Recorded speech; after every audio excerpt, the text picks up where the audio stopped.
बिस्मिल्लाहिर्रहमानिर्रहीम। अस्सलाम वालेकुम नाज़रीन, आज एक इंतहाई अहम वीडियो लेकर एक बार फिर से आप दोस्तों की खिदमत में हाज़िर हुआ। तफसीलात कुछ इस तरह से हैं कि इराक़ के दारुल हुकूमत बगदाद के वस्त में कायम अमरीकी सफारतखाने के इतराफ़ में एक बार फिर जो है वो मिसाइल हमला हुआ है।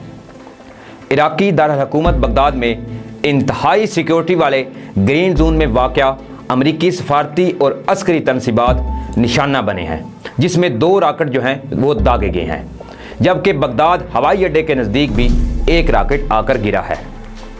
बगदाद हवाई अड्डे के करीब ही अमरीकी फ़ौजी अड्डा कायम है। गुज़श्ता अक्टूबर से अब तक इराक़ में अमरीकी सफारतकारों और फ़ौजियों को निशाना बनाकर तकरीबन 3 दर्जन मिसाइल हमले किए जा चुके हैं। अमरीका इन हमलों के लिए ईरान नवाज मुसल्लह ग्रुपों को महवरे इल्ज़ाम ठहराता रहा है। इराक़ी फ़ौज ने आज पीर को कहा कि कोई रॉकेट हमला नहीं हुआ है, ताहम गुज़श्ता रोज़ इसने कहा था कि एक रॉकेट हमला इंतहाई सिक्योरिटी वाले ग्रीन जोन में हुआ है, जहां अमरीकी सफारतखाना मौजूद है, जबकि दूसरा रॉकेट हमला बगदाद हवाई अड्डे के करीब ताजी फ़ौजी अड्डे को निशाना बनाकर किया गया था। नाज़रीन, ये कोई पहला वाक़या नहीं है जिसमें अमरीकी ताजी जो अड्डा है बगदाद में उसको निशाना बनाया गया हो। इससे पहले भी आप अगर देख लें, जब ईरान और अमेरिका की कशीदगी थी, जब अमेरिका ने ईरान के जनरल कासिम सुलेमानी को शहीद किया था, तो उस वक्त भी ईरान ने जवाबी कार्रवाई करते हुए अमेरिका के बगदाद में जो ताजी अड्डा है उसको निशाना बनाया था, जिसमें पहले तो अमेरिका ये कहता रहा था कि हमारा कोई भी फ़ौजी ज़ख्मी नहीं हुआ, लेकिन बाद में कुछ तफसीलात ऐसी भी सामने आई थी जिसमें अमेरिका ने इतराफ़ किया था कि हमारे फ़ौजी जो हैं उनको इस धमाके की वजह से दिमागी चोटें आई हैं। अब ये जो हमला हुआ है, इसी में पहले तो इन्होंने कहा कि हमारे अड्डे पर कोई हमला नहीं हुआ, लेकिन बाद में फिर इन्होंने मजबूरन ये इतराफ़ किया कि हमारे एक दफ़ा फिर से ताजी अड्डे को निशाना बनाया गया है। अब इनका मज़ीद ये कहना है कि पहले हमला हुआ फिर हमला नहीं हुआ, जबकि फिर उनका कहना था कि हमने इस हमले को नाकाम बना दिया है। इराक़ी फ़ौज के मुताबिक रॉकेट जो अभी गिरे हैं वो ग्रीन जोन से कुछ दूर वाक़या एक घर के पास गिरा है, जिसमें एक बच्चा ज़ख्मी हो गया है और घर को भी नुकसान पहुँचा है। जबकि दूसरी जानिब खबरसां एजेंसी AFP के मुताबिक अक्टूबर से अब तक इराक़ में अमेरिकी सफारतकारों और सिक्योरिटी फोर्सेस पर 3 दर्जन से ज़ायद मिसाइल हमले हो चुके हैं। अमेरिका इसके लिए ईरानी हमायत याफ्ता जंगजुओं को ज़िम्मेदार करार देता है।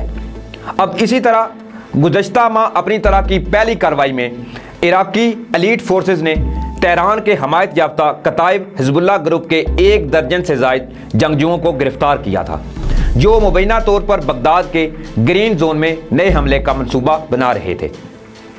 हालांकि बाद में इनमें से कुछ लोग जो हैं उनको रिहा भी कर दिया गया था। इसी तरह इराक़ के सरकारी हुकाम ने इस वक्त उम्मीद ज़ाहिर की थी कि इस कार्रवाई के बाद मुस्तकबिल में जंगजुओं के हमलों पर रोक लगाने में भी मदद मिलेगी। ताहम इतवार की रात जंगजुओं ने एक बार फिर से अमेरिकी जो अड्डा है ताजी उस पर हमला किया है।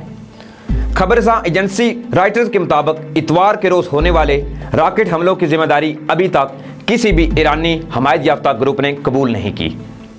इराक़ के एक आला सिक्योरिटी ज़राए के मुताबिक अमेरिकी सफारतखाने और अस्करी तनसीबात को निशाना बनाकर जंगजुओं ने ताज़ा हमला ऐसे वक्त में किया है जब अमेरिकी सफारतखाने ने सिर्फ चंद घंटे कबल ही एक नए रॉकेट डिफेंस सिस्टम का तजर्बा किया था। अमेरिकी सफारतखाने ने अभी तक इस हवाले से कोई तबसरा नहीं किया है कि इसने सीरैम नामी जिस रॉकेट डिफेंस सिस्टम का तजर्बा किया था, आया रॉकेट हमले के खिलाफ इसका इस्तेमाल किया गया या नहीं। सीरैम डिफेंस सिस्टम फ़िज़ा से आने वाले धमाका के मादों और रॉकेट हमलों को स्कैन करता है और इन पर फी मिनट हज़ारों गोलियों की बौछार करके हमले को नाकाम बना देता है। इतवार के रोज़ अमेरिकी सफारतखाने की तरफ से सीरैम के तजर्बा के दौरान इसने एक रॉकेट को हवा में मार गिराया था। हालांकि सफारतखाने ने अभी इस पर कोई तबसरा नहीं किया है कि इस रॉकेट को इनके सिस्टम ने ही मार गिराया था या किसी और सिस्टम ने इसे निशाना बनाया था। इसके साथ मज़ीद अगर बात करें तो इराक़ अपने 2 अहम इत्तेहादियों अमेरिका और ईरान के दरमियान जंग की वजह से एक अरसे से मुश्किल हालात से दोचार है। इराक़ दोनों मुल्कों के साथ तल्कात में तवाज़न बनाने की हर मुमकिन कोशिश करता रहता है, تاہم راکٹ حملوں کی وجہ سے اس کی مصیبتیں بھی بڑھ چکی ہیں۔ ناظرین، اگر امریکہ کی بات کریں تو امریکہ کو اس وقت کئی اندرونی اور بیرونی مشکلات کا سامنا ہے۔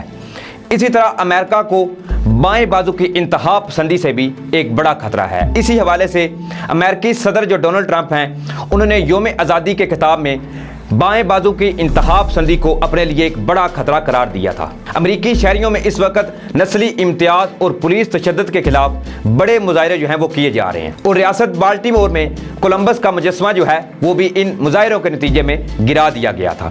نسلی تعصب کے خلاف امریکہ کے یوم آزادی پر بھی مظاہرے واشنگٹن اور نیو یارک میں ایک طرح سے اجاگر ہو چکے ہیں، اور ان میں مزید تیزی آئی ہے۔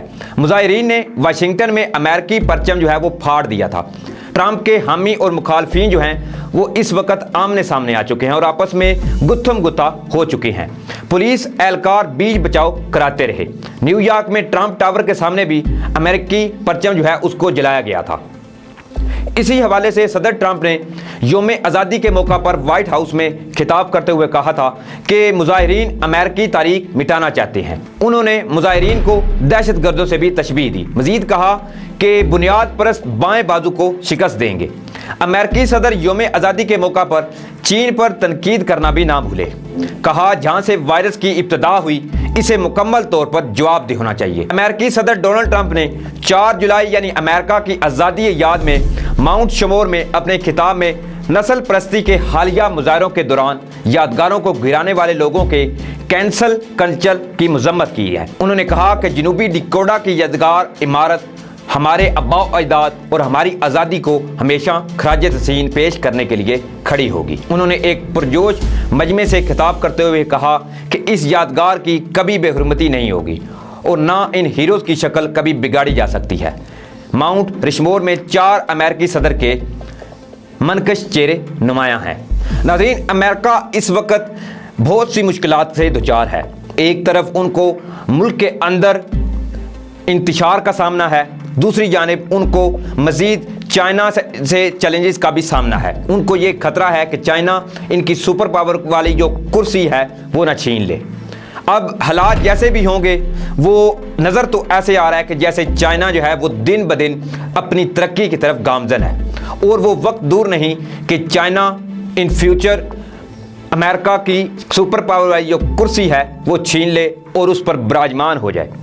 تو ناظرین، اسی کے ساتھ مجھے اجازت دیں، آپ سے انشاءاللہ کسی نئی ڈیولپمنٹ کسی نئی اپڈیٹ کے ساتھ حاضر ہوں گا۔ تب تک کے لیے اپنا اور اپنے گھر والوں کا خیال رکھیے، مجھے بھی دعاؤں میں یاد رکھیے گا۔ اللہ حافظ۔